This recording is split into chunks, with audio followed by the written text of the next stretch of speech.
አሰላሙ አለይኩም ወራህመቱላሂ ወበረካቱ።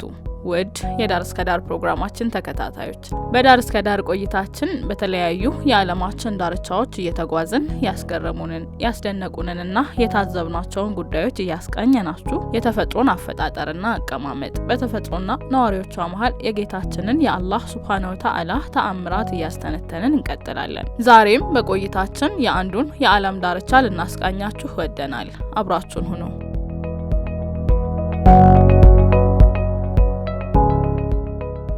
ዛሬ በቆይታችን የምንቃኘው በዓለማችን ከፍተኛ የህዝብ ቁጥር ያለባትን ቻይናንና በውስጧ ከሚገኙ ከተሞች መካከል አስደናቂ ከተማ የሆነችውን ቾንግቺንግን ነው።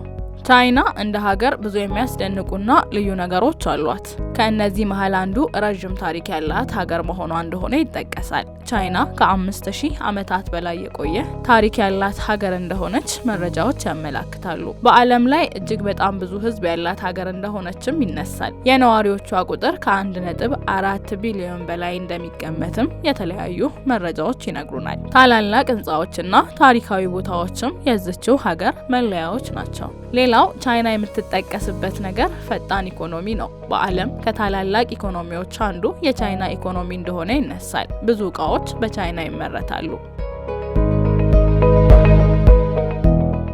ቴክኖሎጂና ፍጥነት ሌላኛው መገለጫዋ ነው። በደንብ ቴክኖሎጂ የተሰራጨበት ሀገር ቢሆንም እንደ ሌሎች ሀገራት ግን ነዋሪዎቿ ማንኛውንም ማህበራዊ ሚዲያ ገጽ ወይም ደግሞ ሶሻል ሚዲያን መጠቀምን አይችሉም። ለምሳሌ የቲክቶክ ፕላትፎርምን ብንወስድ ቻይና ውስጥ ሙሉ በሙሉ አይሰራም። ነገር ግን ራሳቸው የፈጠሩትና ለራሳቸው ብቻ የሚገለገሉበት ዲዩን የሚባል የራሳቸው ፕላትፎርም እንዳላቸውም ይነሳል።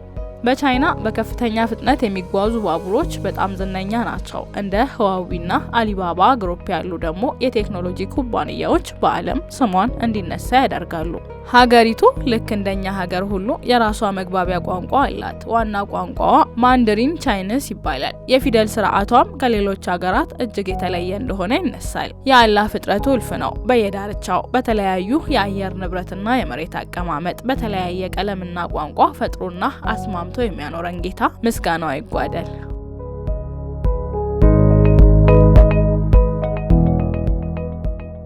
ቻይናን በተወሰነ መልኩ ካየን ወደ ውስጧ እንግባና ደግሞ ካሏት አስደናቂ ከተሞች መሃል ቀድሞ ስሙ የሚጠራውን ቾንግቺንግን እንመልከት።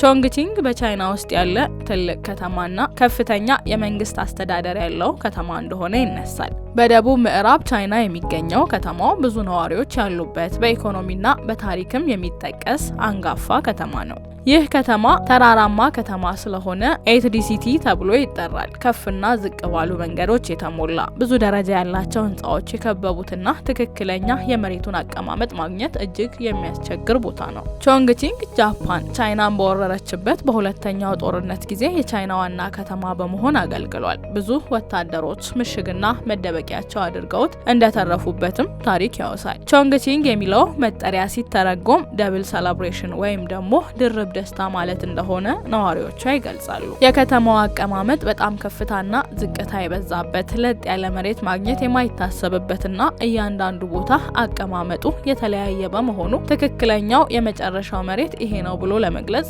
እጅጉኑ ፈታኝ እንደሆነ ይነሳል። አንድ አካባቢ ላይ ትይዩ የተቀመጡ ሁለት ህንጻዎችን እንደ ምሳሌ ብንወስድ የአንደኛው የመጨረሻ ወለል ወይም ደግሞ ግራውንድ ተብሎ የሚጠራው ወለል ትይዩ ላለው ህንጻ 17ኛ አሊያም ደግሞ 22ኛ ወለሉ ወይም ደግሞ ፍሎር ሆኖ እናገኘዋለን። የበለጠ የሚያስገርመው ደግሞ አንድ ህንጻ ራሱ ከፊትና ከጀርባው ያለው የመሬት አቀማመጥ የተለያየ ስለሆነ የህንጻው ወለሎች አቀማመጥ ፍጹም የተለያየ ይሆናል። ተራራማ እጅግ ከፍታና ዝቅታ የሞላው በተመሳሳይ ቦታ ትልልቅ የአቀማመጥ ልዩነቶችን የሚያስተናግድ ድንቅ ከተማ ነው። ምድርን እንዳሻት ለደረደረው ቦታና ሁኔታዋን ሁሉ ለመኖራችን የምናሳምርበትን ጥልቅ እውቀትን ለሰጠን አላሁ ሱብሃነሁ ወተዓላ ጥራትና ምስጋና ይገባው። ከተማው ትልቅ የወንዝ ወደብና የመጓጓዣ ማዕከል እንደሆነም ይጠቀሳል። በከተማዋ የሚገኘው ዘ አይ ኦፍ ቾንግቺንግ ወይም ደግሞ የቾንግቺንግ አይን ተብሎ የሚጠራው ግዙፉ የባቡር ጣቢያ የብዙ ሀገራትን አየር መንገዶች ይስተካከላል። ግንባታው በ3 ዓመት ብቻ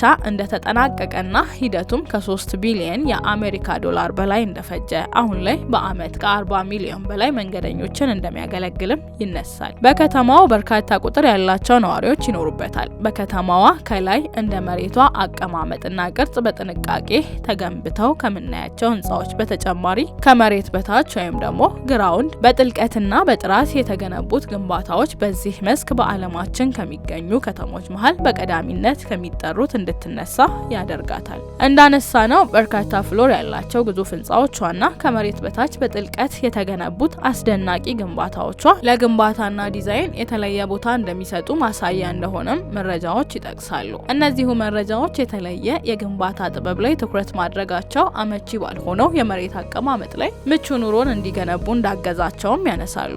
ግራውንድ ላይ ወይም ከመሬት በታች ከተገነቡት አስገራሚ ግንባታዎች መሃል አንዱ ወደ 30 ፎቅ ቁልቁል የተገነባበትና 118 ኪሎ ሜትር በጥልቀት ወደ ታች የተሰራው ግንባታ ቀዳሚው ሆኖ ይነሳል። ከተማው በጣም በርካታ ነዋሪዎች የሚኖሩበት እንደሆነ ቢነሳም ለቁጥጥር የሚያመችና የእያንዳንዱ ነዋሪ ዳታ በአግባቡ የተመዘገበበት እንደሆነም ይጠቀሳል። ሌላው ከቾንግቺንግ ጋር ተያይዞ የሚነሳው በበርካታ የመንገድ ላይ የደህንነት ካሜራዎች የተሞላ ከተማ መሆኑ ነው። እነዚህ የመንገድ ላይ የደህንነት ካሜራዎች በብዛት የሚገኙባት አራተኛዋ የዓለማችን ከተማ በመሆንም ትጠራለች።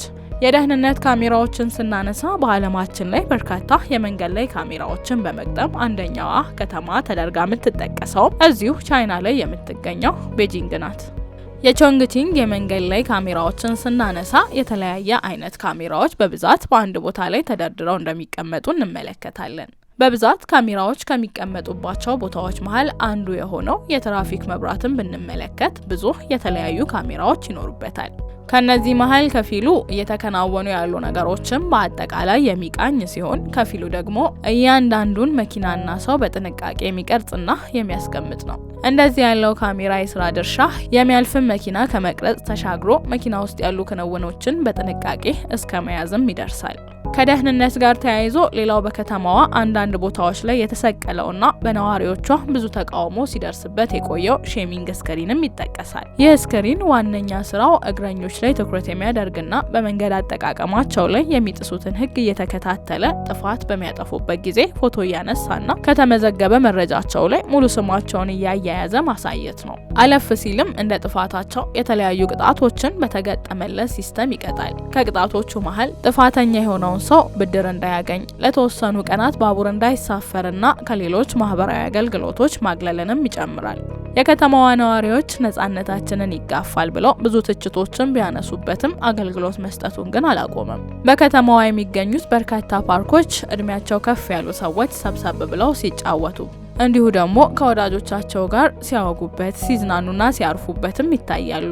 መኪናና ባቡሮቿ በህንጻና መኖሪያ ቤቶቿ መሀል ለመሀል የሚሻገሩባት በርካታ አስደናቂ ነገሮችን የያዘችው ከተማዋ በቱሪስቶች የምትጨናነቅና ብዙዎች ለመጎብኘት የሚመርጧት እንደሆነችም ይነሳል።